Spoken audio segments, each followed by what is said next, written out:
There is a specific kind of silence out here on the Thorne family ranch that you just can't buy. A quiet that sits heavy and sweet over the rolling pastures where my great-grandfather drove the first fence post into the earth over 60 years ago.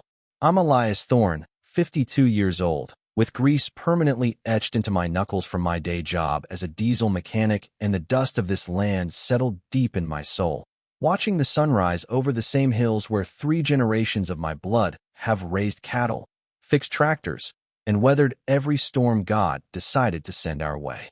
It's the kind of life where you know the sound of your own herd, my red Herefords, lowing in the distance, and you can feel the history crunching under your boots on gravel paths worn smooth by the men who came before you. But that peace, that silence I spent my whole life protecting, was shattered the afternoon I opened my mailbox and found a certified letter that felt heavier than a bag of cement, a notice that didn't just threaten my livelihood, but tried to erase my family's existence. Notice of property sale. It read, cold and clinical, informing me that my 3,200 acres, my legacy, had been sold at auction for unpaid dues totaling exactly $925, an absurdly small number to destroy a life, orchestrated by a woman who thought she was just crushing some dumb dirt farmer. But she didn't realize this farmer had been building a federal case while she was busy picking out curtains. It started about 5 years ago when the devil herself, a woman named Veronica Sterling, moved in next door, bringing her California attitude and a husband, Arthur Sterling, a tech executive with soft hands and dead eyes, into the newly built Willow Creek Heights, a luxury development of 47 cookie-cutter mansions dropped right onto the old wheat fields bordering my land. Within 6 months, Veronica wasn't just a neighbor. She was the HOA president, a title she wore like a crown, and within a year, she decided that my ranch, which had been here since before her subdivision was even a sketch on a napkin, was an eyesore that threatened her property values. I still remember the first time she stepped onto my porch, the sharp click-clack of her designer heels on the weathered wood sounding like a ticking countdown, the chemical sting of her perfume warring with the honest scent of hay and diesel fuel that hangs around my place. She told me, with a smile that didn't reach her eyes, that my cattle were visually offensive and that standards had to be maintained, to which I politely explained, holding the leather-bound deed my grandfather left me, that her community ended at the fence line and that this was cattle country long before she decided to play suburban queen. She didn't like that, not one bit. And that's when the war of attrition began, small at first, like a slow leak in a tire. My mailbox smashed, gates mysteriously left unlatched, sending 30 head of cattle onto the county road, and anonymous complaints flooding the county offices about unsightly agricultural hazards. I thought it was just petty harassment until the day Inspector Davis showed up, a man looking confused and holding a GPS tablet, telling me that according to the updated county records, my land had been reclassified. I nearly choked on my coffee when he showed me the screen, seeing my 3,200 acres listed not as independent agricultural land, but as part of the Willow Creek Heights jurisdiction, reclassified as residential agricultural due to abandoned status in 2019, a year I was supposedly absent, which was impossible because I have time cards from the mechanic shop proving I was working double shifts right here in town. I realized then, sitting under the harsh light of my kitchen lamp at 2 a.m., reading through stacks of legal jargon, that this wasn't an accident. This was a theft in progress, a silent administrative coup that had stolen my property rights without a single notification or hearing. Veronica escalated immediately, sending letters demanding I remove non-conforming structures, my barn, my grandfather's original well, my equipment shed, threatening daily fines that quickly ballooned into the thousands, creating a manufactured debt designed to force a foreclosure. But she made a mistake, the kind of mistake arrogant people make when they underestimate a man who fixes broken engines for a living. She assumed I would just roll over, but instead, I started looking at the mechanics of the situation, breaking it down like a transmission. I hired Old Man Miller, the son of the surveyor my great-grandfather used, to rerun the lines, and what we found was the first crack in her armor. The perfectly manicured entrance to Willow Creek Heights, with its fountains and flower beds, was actually sitting 50 feet inside my property line. I didn't scream, I didn't shout. I just quietly researched Veronica's background, finding a history of discrimination lawsuits, and discovered that Inspector Davis lived just 2 doors down from her. The look on her face when I posted "No trespassing" signs right in the middle of her community entrance was priceless, a mask of pure shock cracking her Botoxed composure, especially when I handed her a folder linking the inspector to her social circle. My ex-wife, Diane, who works as a paralegal and has a mind sharp enough to cut glass, looked at the pile of paperwork on my oak table and told me, "Elias, they aren't trying to collect fines. They are building a debt to steal the deed." And that's when the gravity of it hit me. They were fining me for everything. The grass height, the color of my mailbox, the existence of my cows, racking up $15,000 in retroactive fees, forcing me to fight a paper war while I was trying to run a ranch. Veronica even got the county to classify my herd as nuisance animals, essentially making my livelihood illegal, which forced me to bring in Audrey Vance, the toughest real estate attorney in 3 counties, a woman who grew up on a farm and knew how to fight bullies in suits. Audrey dug into the title history and found the smoking gun, an administrative correction signed by a clerk named Linda Perez, who just happened to live 3 houses down from Veronica and had signed the paperwork on the exact day she returned from a lavish vacation to Hawaii, a trip she took with Veronica, according to their Facebook photos. We weren't dealing with a neighborhood dispute anymore. We were looking at a criminal conspiracy involving public officials, falsified documents, and a systematic attempt to erase my family's history for profit. As the realization settled in that my ranch was being targeted by a coordinated ring of corruption, my mindset shifted from defense to offense, engaging the same part of my brain that diagnoses a catastrophic engine failure. You look for the root cause, the hidden fracture that's bleeding the system dry. I started documenting everything with obsessive precision, recording every conversation, photographing every interaction, and cataloging every piece of mail, essentially turning my kitchen into an evidence locker. My coalition began to grow when I met Mrs. Higgins, an 80-year-old widow whose property backed up to my eastern ridge, who told me over burnt coffee at the local diner that Willow Creek Heights was doing the exact same thing to her late husband's workshop, proving that this wasn't personal against me. It was a systematic purging of the locals. Audrey's title search confirmed it. 3 other properties, totaling nearly 900 acres, had been quietly folded into the HOA's jurisdiction by Linda Perez whenever the owners were vulnerable or away, a land grab happening in slow motion right under everyone's noses. But the real twist, the thing that made my blood run cold, came when I looked at the HOA's financial records, which are public if you know where to look, and found $890,000 in legal consulting fees paid over 3 years to a firm owned by Arthur Sterling's brother-in-law. They were looting their own community treasury to fund a war against us. But Veronica was getting sloppy, desperate to crush me because, as I was about to find out, she was on a deadline. Suddenly, the harassment turned federal.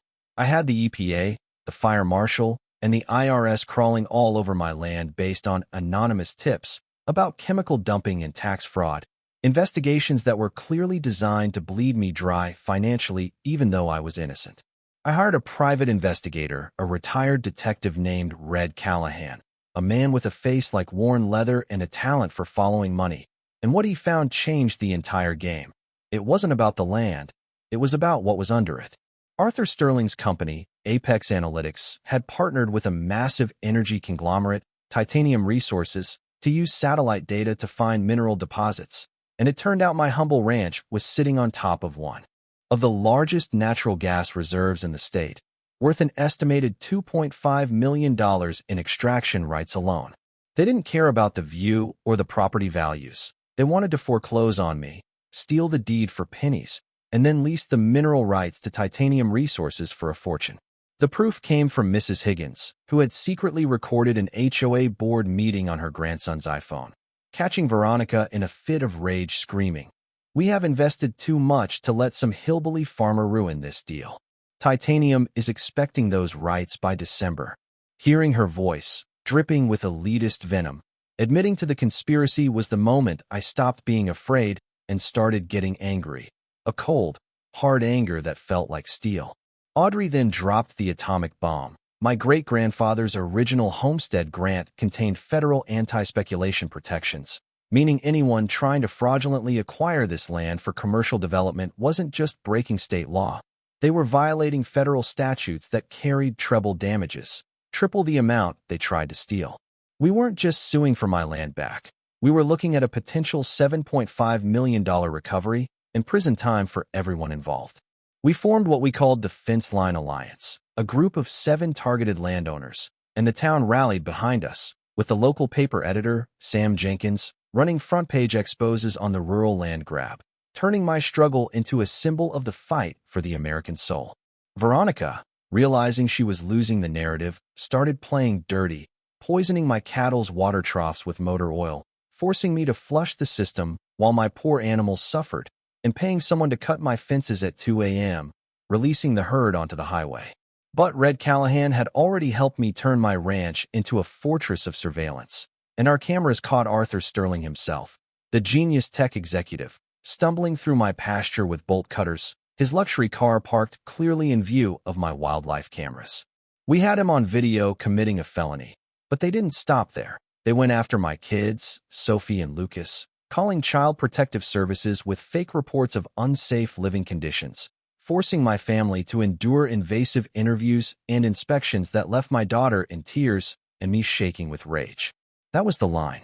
You can come for my land, you can come for my money, but when you come for my children, you wake up a different kind of beast. Sophie, who is tougher than she looks, recorded the social worker admitting the complaints seemed coordinated and malicious, and we used that to get the case dismissed, but the emotional toll was heavy. They tried to buy me off, offering a pathetic $60,000 settlement to drop the lawsuits and hand over the rights, an insult that Audrey turned into a PR weapon by holding a press conference right in front of my barn, where I told the cameras, "This isn't a settlement. It's a confession." Red intercepted a call, legally, where Veronica screamed at her lawyer to threaten his children's college funds, threaten bankruptcy. Just get the land before the feds dig deeper. She didn't know that Audrey had already gone to the FBI with a binder 3 inches thick, detailing the fraud, the bribery of the county inspector, who we caught on camera accepting a cash envelope from Veronica, and the systematic theft of honest people's property. The trap was set, the evidence was locked, and Veronica walked into the county commissioner's meeting thinking she was going to bully her way out of it, unaware that she was walking directly into her own funeral. The morning of the hearing, the air was crisp and smelled of impending justice. The courthouse steps packed with hundreds of supporters, farmers in denim standing shoulder to shoulder with suburban families who were sick of the corruption, creating a sea of people that parted only when I walked through with Audrey, carrying boxes of evidence that weighed as much as a newborn calf. Veronica arrived late, her eyes darting around like a trapped animal, her expensive suit looking like a costume on a woman who knew, deep down, that the walls were closing in, though she still held her head high with that fragile, brittle arrogance. The room was standing room only, the tension so thick you could taste it.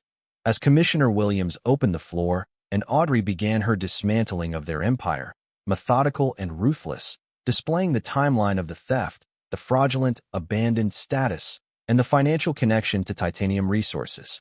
The crowd gasped when we showed the surveillance footage of Arthur cutting my fences and the photos of the poisoned water, the murmurs turning into a low roar of anger that the gavel could barely silence. But the death blow was the audio, Veronica's own voice echoing through the chamber. Just threaten him. We need those mineral rights. A confession so naked and vile that her own high-priced lawyer stopped taking notes and started packing his briefcase.